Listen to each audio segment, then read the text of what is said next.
Hi! In front of me is XIAOMI Redmi 13C, and today I would like to show you how you can set up face unlock.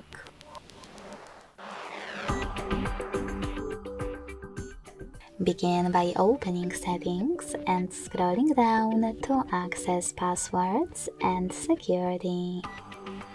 When you're ready, click on face unlock and enter your current login method. Then hit start at the bottom.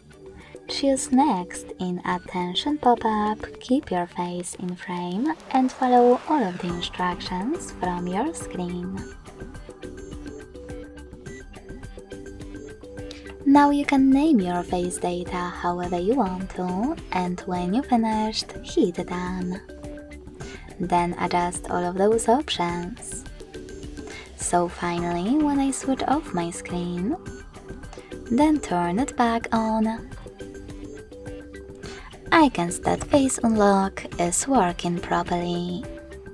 Thanks so much for watching. If you enjoyed this video, don't forget to leave a like, comment and subscribe. Bye!